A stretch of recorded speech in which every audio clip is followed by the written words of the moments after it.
Hello student, welcome back to my YouTube channel Arihant lecturer. Guys, आज की इस video में हम बोर्ड एग्जाम की कॉपी चेक करके आपके सामने लाइव दिखाने वाला हूं।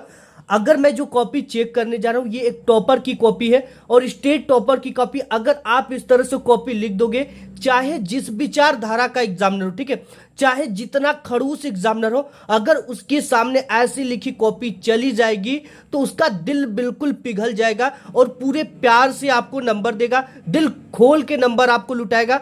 110% यहाँ पे मैंने जितनी भी कॉपी चेक किया वो सभी टॉपर की कॉपी है और इसमें काफी अच्छे मार्क्स पाए। ठीक है, आपको कॉपी कैसे लिखना है, प्रारंभ कैसे करना है, जिसे देखकर टीचर खुश हो जाए और पूरे नंबरों की बरसात कर दे। अगर आज की इस वीडियो को आपने मिस कर दोगे तो आप कभी ये नहीं जान पाओगे कि बोर्ड एग्जाम में 100 में 100 नंबर के लिए, 70 में 70 नंबर के लिए बोर्ड एग्जाम में कॉपी कैसे लिखना है। ये ट्रिक अगर आप जान गए तो आपके एक भी नंबर नहीं कर सकते हैं, ये मेरी 100% आपसे गारंटी है। ठीक है, ये ट्रिक जिस भी टाइप के एग्जामिनर के पास जाएगी उसे मंत्र मुग्ध कर देगी, यानी वो पूरा का पूरा नंबर देने के लिए आपको मजबूर हो जाएगा। अगर आपने इस वीडियो पे क्लिक किया है तो आप एक लकी इंसान, क्योंकि आज के बाद आपका एक भी नंबर बोर्ड एग्जाम में नहीं कटने वाले। लाइव आपके सामने मैंने यहाँ पे बहुत सारी कॉपी चेक किया, ये कॉपी चेक किया जिसमें 70 में 70 नंबर इस बच्चे का आया है। ठीक है, ये कॉपी चेक किया जिसमें 100 में 85 है, जिसमें 100 में 100 है, और यहाँ पे 70 में 70 की कॉपी चेक है। ठीक है, अभी और भी बहुत सारी कॉपी हमारे पास अभी बाकी चेक करने की, लेकिन ये जो कॉपी लिखने का तरीका इस बच्चे ने अपनाया, ये तरीका अगर आप अपना लेते हो तो 110% आपको टॉपर बनने से कोई नहीं रोक सकता, आप चाहे जिस भी टाइप के छात्र हो। ठीक है, देखो हमने बताया आपको कि जो एग्जाम होता है, एग्जाम में आप कितना लिखे ये मैटर नहीं करता है, कैसे लिखे सबसे ज्यादा ये मैटर करता है। ठीक है, तो यहाँ पे इसका क्वेश्चन पेपर यहाँ पे मैं ले रखा हूं और इसी क्वेश्चन पेपर से इस पूरे आपको आंसर शीट को चेक करके बताना। और अगर आप 10th या 12th में हो, अगर आपने इस वीडियो पे क्लिक किया तो आप एक लकी इंसान हो, क्योंकि 10th 12th में कॉपी लिखने का प्रोसेस सेम होता है। यहाँ पे देखो, सबसे पहले इस क्वेश्चन पेपर से मैं इस पूरे कॉपी को चेक करने वाला हूं। यहाँ पे देख सकते हो, ठीक है, यहाँ पे आपका जब शुरू होता है ये पेपर, तो यहाँ पे शुरू होता है खंड ब, जिसमें वर्णनात्मक टाइप के प्रश्न दिया गया है। ये प्रश्नोत्तर संख्या 21 के अंतर्गत आता है। तो यहाँ पे डाला गया है सबसे पहले क्या, खंड ब। खंड ब में किस टाइप के प्रश्न है, वर्णनात्मक प्रश्न है, तो यहाँ पे लिखा गया है। अब इसके बाद कौन सा क्वेश्चन नंबर है, प्रश्नोत्तर संख्या 21 है। ठीक है, कि निम्नलिखित गद्यांश पर आधारित दिए गए प्रश्नों के उत्तर दीजिए। अब यहाँ पे देखो प्रश्नोत्तर संख्या 21 डाला गया है, अब यहाँ पे गद्य डाला गया है। अब ये चीज सबसे इंपॉर्टेंट क्यों है, देखो बच्चे ने क्या किया, आप में दो ठो गद्यांश देता है, एक ये गद्यांश है, अगर ये नहीं आता तो एक अथवा करके आपको गद्यांश देता है। ठीक है, तो यहाँ पे आप चाहो तो इसको करो, आप चाहो तो इसको करो, जो आपको आता है उसको आपको करना है। देखो हमको कैसे पता चलेगा कि बच्चा कौन सा गद्यांश किया, तो यहाँ पे शुरुआत इसका, अच्छा, जो तरुण डैश डैश काल बना रहता है, तो यहाँ शुरुआत के एक से तो सबसे पहले तो गद्य डाला गया है यहाँ पे, क्योंकि गद्य कर रहा है, हमें ये पता चल गया संकेत, जो तरुण संसार डैश डैश काल बना रहता है, शुरुआत के 1 से 2 अक्षर और लास्ट के 1 से 2 अक्षर। इससे हमें ये पता चल गया कि बच्चे ने पहले गद्यांश को हल किया, ये सबसे इंपॉर्टेंट होता है ना। अब इसके बाद सबसे पहले इसमें क्या दे रखा है, देखो यहाँ पे दे रखा है पहले नंबर पे कि उपयुक्त गद्यांश का संदर्भ लिखिए। 2 नंबर के लिए आता है लिखने के लिए, तो यहाँ पे सबसे इंपॉर्टेंट चीज क्या किया गया है, पहला नंबर डाला गया है और संदर्भ लिखा गया है। ठीक है, अब यहाँ पे संदर्भ लिखा गया है, तो इस तरह देखो कैसे लिखा है, प्रस्तुत गद्यांश हमारी पाठ्य पुस्तक हिंदी के गद्य खंड में संकलित क्या लिखूं नामक पाठ से लिया गया। इस पाठ के लेखक पद्मलाल पुन्नालाल बख्शी जी हैं। अब देखो यहाँ पे इंपॉर्टेंट क्या, हिंदी को ब्लैक पेन से इन्वर्टेड कॉमा में क्या लिखूं शीर्षक है ये। ठीक है, पाठ का ब्लैक पेन से इन्वर्टेड कॉमा में, और इसके जो लेखक है, इसमें लेखक होते हैं गद्यांश में, पद्यांश में कवि होते हैं। लेखक पद्मलाल पुन्नालाल बख्शी को ब्लैक पेन से इन्वर्टेड कॉमा में जी है। यहाँ पे इस बच्चे की जब कॉपी चेक होगी तो यहाँ पे इसको पूरा 2 नंबर मिलेगा, क्योंकि लिखने का जो प्रोसेस है, तरीका बिल्कुल सही है। अब यहाँ पे देता है क्या, दूसरे नंबर पे कि रेखांकित अंश की व्याख्या कीजिए। व्याख्या किसकी करनी है, यहां से लेकर यहां तक के शब्दों के नीचे एक रेखा खींचा गया, इस तरह का एक लाइन खींचा गया ना, इसी की व्याख्या में अपने शब्दों में करना होता है। देखो कैसे बच्चे ने किया है, यहाँ पे सबसे पहले हेडिंग डाला गया है, दूसरा नंबर डाला गया, जो भी नंबर है यहाँ पे हमको पता चल गया कि दूसरा नंबर है। अब हेडिंग है कि रेखांकित अंश की व्याख्या, सही है। प्रस्तुत पंक्ति में लेखक कहता, अब यहाँ पे देखो यही एक लाइन इंपॉर्टेंट है जिसे एग्जामिनर पढ़ता, मैं भी इसी को पढ़ूंगा। अब यहाँ पे ये इंपॉर्टेंट लाइन है कि प्रस्तुत पंक्ति में लेखक कहता है कि यही चीजें आपको एग्जामिनर पढ़ता है। अगर यही पद्यांश होता तो प्रस्तुत पंक्ति में कभी कहता है ये होता। अब यहाँ पे प्रस्तुत पंक्ति की जगह पे आप उपयुक्त गद्यांश लिख सकते हो या प्रस्तुत गद्यांश में लेखक कहता है कि ये भी चलेगा, लेकिन पंक्ति भी अच्छा है, ठीक है। और यहाँ पे पूरा इन्होंने इस तरह से व्याख्या किया है। इसके बाद यहाँ पे नेक्स्ट पेज पे देख लेते हैं। यहाँ पे नेक्स्ट पेज पे किया गया, ठीक है। देखो यहाँ पे पूरा यहाँ तक व्याख्या किया गया है, व्याख्या सही किया गया है। इसको कितने नंबर मिल जाएगा? 2 नंबर का है, तो यहाँ पे इसका एक भी नंबर नहीं कटा, 2 नंबर पूरा मिल गया। ऐसे लिख कर आओगे। अब इसके बाद एक क्वेश्चन है। एक क्वेश्चन क्या है कि तीसरा, तरुण और वृद्ध दोनों क्या चाहते, इसी में से आपको इसका आंसर मिल जाएगा, ठीक है। तो इसका देखो आंसर लिखा कैसे गया है, तरुण और वृद्ध दोनों वर्तमान से क्षुब्ध रहते हैं, ठीक है, क्योंकि तरुण परंपराओं के विरुद्ध क्रांति के समर्थक होते हैं और वृद्ध अतीत की महान परंपराओं और जीवन मूल्यों का समर्थक होते हैं। अब एक चीज, सबसे इंपॉर्टेंट चीज यहाँ पे क्या है कि एक क्वेश्चन जब भी इंड होता है तो बच्चे ने 1 2 3 लाइन का गैप किया। कितने लाइन का? 3 लाइन का गैप किया है। तो आपको भी इस चीज का ध्यान देना है कि जब भी कोई क्वेश्चन इंड होता है तो वहां पे 1 2 3 लाइन का गैप करके ही नेक्स्ट क्वेश्चन को करना है। ऐसे आपको ये पता चलता है एग्जामिनर को कि यहाँ पे ये क्वेश्चन खत्म हो गया और यहाँ से जो क्वेश्चन किया गया है वो दूसरा क्वेश्चन किया गया है और काफी जो है देखने में साफ सुथरी लगती है। तो ये 2 नंबर का है क्वेश्चन भी, तो यहाँ पे इसके भी इसको 2 नंबर पूरे के पूरे मिल गए, एक भी नंबर यहाँ पे इसके नहीं कटे, ठीक है। इस तरह से लिखकर आप भी आओगे तो पूरे के पूरे नंबर मिलेंगे। एंड इसके बाद यहाँ पे देखो नेक्स्ट आपका आ जाता है पद्यांश इसमें, ठीक है। क्या है? पद्यांश है। यहाँ पे देखो ये 22 नंबर पे है कि निम्नलिखित पद्यांश पर आधारित दिए गए प्रश्नों के उत्तर दीजिए। ये भी 6 मार्क्स का है। आप देखो यहाँ पे पूर्ते निक्सी और एक ये पद्यांश है, एक पद्यांश ये है। किस पद्यांश को किया है मुझे कैसे पता चलेगा?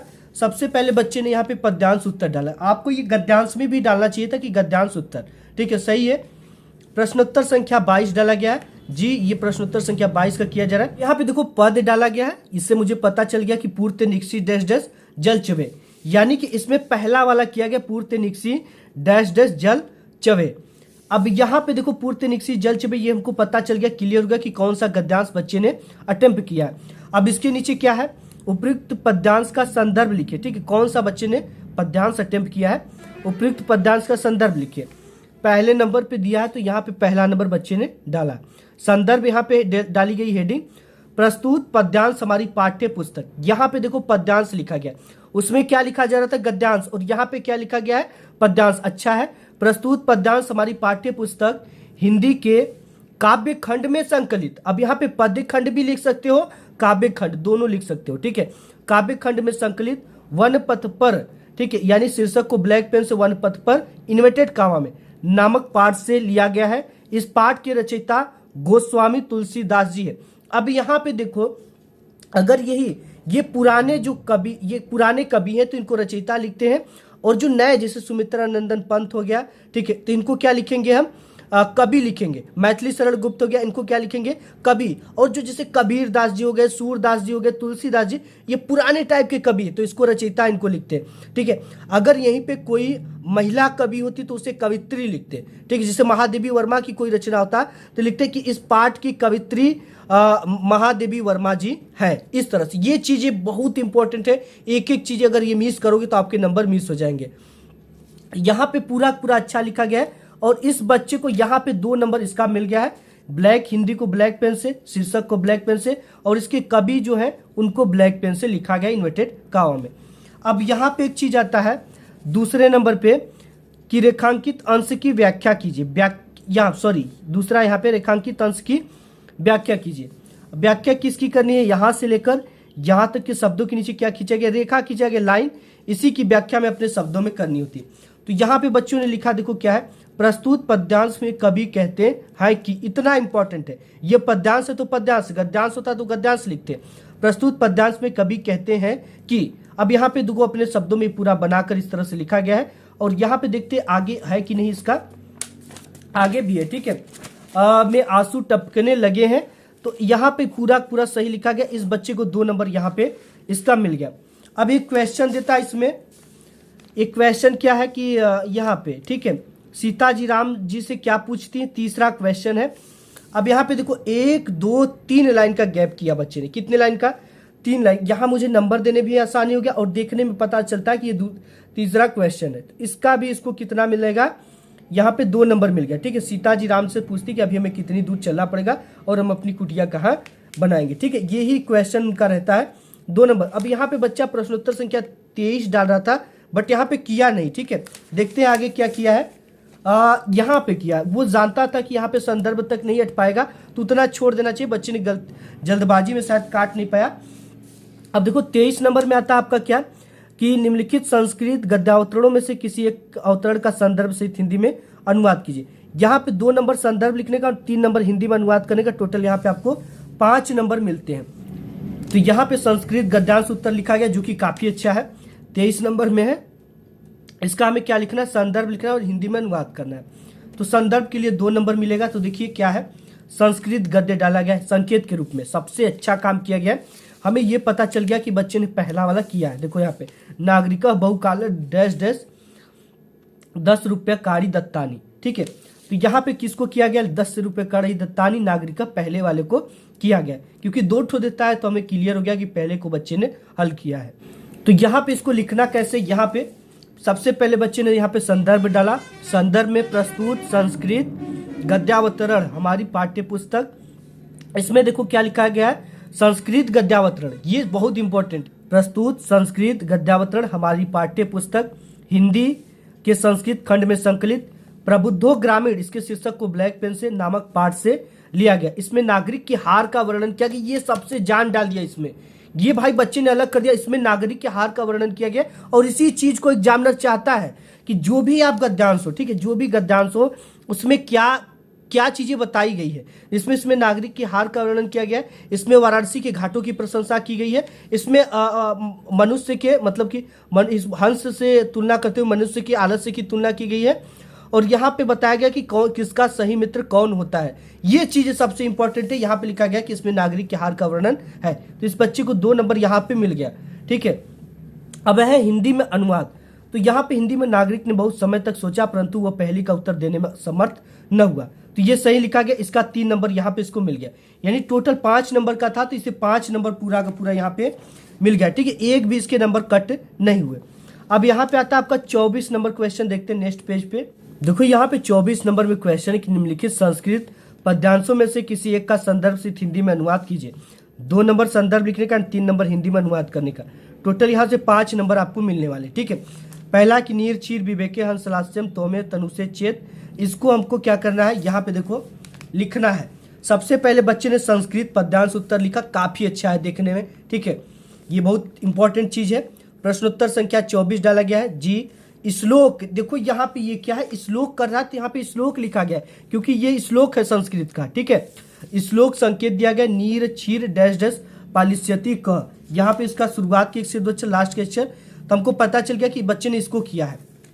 अब यहाँ पे संदर्भ इसको देखो कैसे किया गया, संदर्भ प्रस्तुत श्लोक। अब श्लोक को यहाँ पे देखो किस पेन से कर दिया गया, ब्लैक पेन से। ठीक है, अच्छा लग रहा है देखने में कि श्लोक है ये, प्रस्तुत श्लोक हमारी पाठ्य पुस्तक हिंदी के संस्कृत के पदखंड में संकलित अनुक्ति विलासः, शीर्षक को ब्लैक पेन से इन्वर्टेड कामों में नामक, इधर नामक है, नामक पाठ से लिया गया। इस श्लोक में हंस के माध्यम से आलस्य न करने को कहा गया। अब इसमें भी देखो कहा गया है। ठीक है, यहाँ तक तो हो गया आपका संदर्भ 2 नंबर के लिए, लेकिन यहाँ पे एक बच्चे ने चीज डाल दिया कि इस श्लोक में हंस के माध्यम से आलस्य न करने के लिए कहा गया है। जी बिल्कुल सही है, करेक्ट लिखा गया, और इसको 2 नंबर मिल गया। ठीक है, अब यहाँ पे हिंदी में अनुवाद है जिसके लिए हमें 3 नंबर देना है, तो सही लिखा गया, तो इसके लिए 3 नंबर मिल गया। नेक्स्ट देखते हैं, इधर आ जाता है 25 नंबर। ठीक है, 25 नंबर में क्या होता है कि अपनी पठित खंड काव्य के आधार पर निम्नलिखित प्रश्नों के में से किसी एक उत्तर का दीजिए। किसी के एक का उत्तर देना जो कि 3 नंबर का है। आपको जो पढ़ाया जाता है, देखिए यहाँ पे क्या पढ़ाया गया है इस जिले में, ये है प्रश्नोत्तर संख्या 25 ज्योति जोहार खंड काव्य, यानी कि ये वाला किया गया ज्योति जोहार खंड काव्य। ठीक है, यहाँ पे ज्योति जोहार खंड काव्य डाला गया है, जिसका भी आप लिखो यहाँ पे टाइटल डाल दो। ठीक है, प्रश्नोत्तर संख्या 25। अब यहाँ पे इनको पूरा जिसके इनके नायक को ब्लैक पेन से लिखा गया है, ये भी सही लिखा गया है। ठीक है, और इसको भी स्वरप्रिय लोकनायक अच्छा लिखा गया है। यहाँ पे देखते हैं नेक्स्ट पेज पे, यहाँ पे नेक्स्ट पेज में भी बहुत अच्छी तरीके से इसको लिखा गया है, प्रस्तुत किया गया है। तो यहाँ पे बच्चे को पूरा का पूरा 3 नंबर मिलता है, ठीक है, क्योंकि बहुत अच्छी तरीके से लिखा गया। नेक्स्ट देखते हैं यहाँ पे, नेक्स्ट आपका आता है, देखो यहाँ पे जीवन परिचय लिखने का क्या तरीका है। 26 नंबर पे आता है जीवन परिचय लिखने, जिसमें 26 का क में लेखक परिचय है और 26 के ख में आपका कवि परिचय है। तो यहाँ पे आचार्य रामचंद्र शुक्ल, जयशंकर प्रसाद, डॉक्टर राजेंद्र प्रसाद दे रखा है। देखिए बच्चे ने किसको किया है, सबसे पहले इंपॉर्टेंट चीज तो यहाँ पे लेखक परिचय डाला है, सही है। प्रश्नोत्तर संख्या 26 का क सही है, क किया गया है डॉक्टर राजेंद्र प्रसाद। जिसका भी आप लिखो टाइटल, यहाँ पे टाइटल उसका लिख दो, ठीक है। अब यहाँ पे देखो संक्षिप्त परिचय में नाम डॉक्टर राजेंद्र प्रसाद, जन्म सन 1884 ईस्वी में, जन्म स्थान जीरादेई छपरा, पिता का नाम महादेव साहब, माता जी का नाम कमलेश्वरी देवी, रचनाएं भारतीय शिक्षा, मेरी आत्मकथा, मृत्यु सन 1963 ईस्वी में इनकी हुई थी। अब ये बहुत अच्छा है, जीवन परिचय यहाँ पे हेडिंग डाला गया है। इसके बाद इनके जन्म को ब्लैक पेन से लिखा गया है, इनके मतलब कि जन्म स्थान को ब्लैक पेन से लिखा गया है, इनके जिले को, ठीक है, और इनके पिताजी के नाम को, इनके माताजी के नाम को किससे लिखा गया, ब्लैक पेन से लिखा गया, हाईलाइट करते हुए लिखा गया, ठीक है। और नेक्स्ट देखते हैं कि इसमें और भी कैसे क्या लिखा गया। इतना का तो आपको 3 नंबर केवल मिलेगा, ठीक है, यहाँ तक लिखा गया है। अब यहाँ तक जब चेक होगा तो आपको इसका सिर्फ और सिर्फ 3 नंबर यहाँ तक का मिलता है, एंड 2 नंबर आपको इसका मिलता है, क्योंकि ये जो जीवन परिचय होता है ये कितने नंबर का है, 3+2 है, 3+2, 3 नंबर जीवन परिचय लिखने का, 2 नंबर इनकी प्रमुख रचनाओं का उल्लेख करने का, यानी टोटल यहाँ से आपको 5 नंबर लाने हैं। 3 नंबर यहाँ तक मिल गया और 2 नंबर इसका मिल गया, यानी यहाँ से टोटल बच्चे को कितना मार्क्स मिल गए, 5 मार्क्स मिल गए, ठीक है। यहाँ पर भी 1 नंबर इसके नहीं कटे, ये तरीका होता है लिखने का जीवन परिचय। एंड नेक्स्ट देखते हैं, नेक्स्ट आपका है कवि परिचय। ख नंबर पे निम्नलिखित कवियों में से किसी एक कवि का जीवन परिचय तथा उनकी किसी एक रचना का नाम लिखिए। अब यहाँ पे है पहला में तुलसीदास, सूरदास, महादेवी वर्मा। बच्चे ने किसका किया है, महादेवी वर्मा का किया गया। इसमें ये भी आपका होता है कितना, 3+2, 3 नंबर जीवन परिचय लिखने का, 2 नंबर प्रमुख रचनाओं का उल्लेख करने का। देखो यहाँ पे कवि परिचय डाला गया है, प्रश्नोत्तर संख्या 26 का ख, महादेवी वर्मा। अब यहाँ पे संक्षिप्त परिचय इनका है कि नाम महादेवी वर्मा, जन्म स्थान 1907 ईस्वी में, जन्म स्थान परुखराबाद उत्तर प्रदेश, पिता का नाम गोविंद प्रसाद, माता जी का नाम हेमरानी देवी, रचना यामा निहार दीपशिखा निर्जा, मृत्यु सन 1987 ईस्वी में।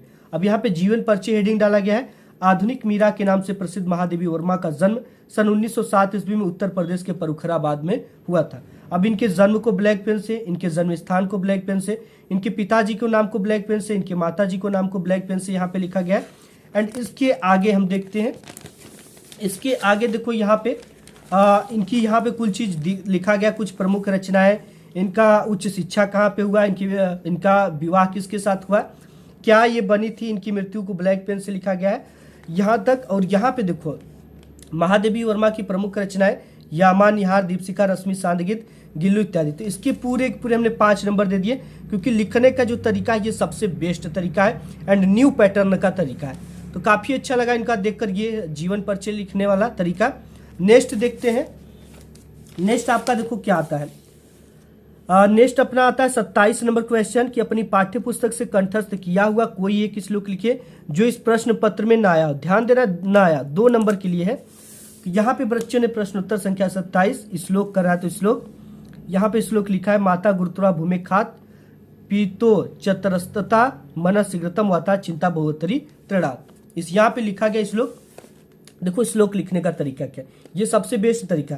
आपको एकदम यहाँ से श्लोक कभी भी नहीं लिखना है, ना ही इधर से, ठीक है। बीच से ही स्टार्ट करो और बीच में ही लिखकर खत्म कर दो, ठीक है। इस तरह से ध्यान देना इसके लिए। अब यहाँ पे इस बच्चे को पूरा इस पे तो 1 भी नंबर नहीं कर सकते, पूरे इसके 2 नंबर मिल गए। अब यहाँ पे नेक्स्ट देखते हैं क्या दे रखा है आगे। आगे आपका यहाँ पे दे रखा है अपने 28 नंबर, अपने शहर की सफाई हेतु मुख्य नगर अधिकारी को एक प्रार्थना पत्र लिखिए। ये 4 नंबर का, कितने नंबर का है, 4। कैसे लिखा गया है, सबसे पहले पत्र लेखन डाला गया, क्योंकि ये पत्र लिख रहा है बच्चा, इससे आपको स्पष्ट हो गया, ठीक है। अब यहाँ पे क्या है, प्रश्नोत्तर संख्या 28 सही है। अब यहाँ पे सेवा में, ठीक है, ये सबसे इंपॉर्टेंट है, सेवा में कामा लगाया है और जहां से ये कामा खत्म होता है वहीं से मुख्य नगर अधिकारी को बोला है, हाँ, नगर निगम प्रयागराज उत्तर प्रदेश। अब यहाँ पे वो कहाँ के अधिकारी, उनका पूरा पता यहाँ पे लिखना होता है। विषय शहर की सफाई हेतु प्रार्थना पत्र। सबसे मेन 4 चांद इसमें विषय लगाता है। आपको विषय जरूर लिखना है कि किस विषय पर आप प्रार्थना पत्र लिख रहे, क्योंकि जो अधिकारी होते हैं इसी को पढ़ते हैं। अब यहाँ पे क्या है, ये चीजें लिख दिया गया है कि अपने शहर की सफाई हेतु, तो इसी चीज को विषय में लिखना होता है। अब यहाँ पे सेवा में के जस्ट नीचे विषय होता है और विषय के जस्ट नीचे महोदय होता है। महोदय के बाद भी आपको कामा लगाना है, और जहां ये कामा इंड होता है वहीं से सभी ने निवेदन है कि आजकल प्रयागराज नगर की सड़कों की सफाई व्यवस्था संतोषजनक नहीं है। नगर की सड़कों पर सर्वत्र गंदगी फैली हुई है, नालियों में गंदा पानी सड़ रहा है, गंदगी के कारण मच्छर पैदा हो रहे हैं। अब देखो, तो आपकी जब पूरी बात खत्म हो जाती है, ये चाहे जहां भी खत्म हो, अगर आप अतः लिखते हो तो आपको आगे से इतना जगह छोड़कर ही अतः लिखना है। अतः आपसे विनम्र निवेदन है कि इस अव्यवस्था की ओर विशेष ध्यान दें।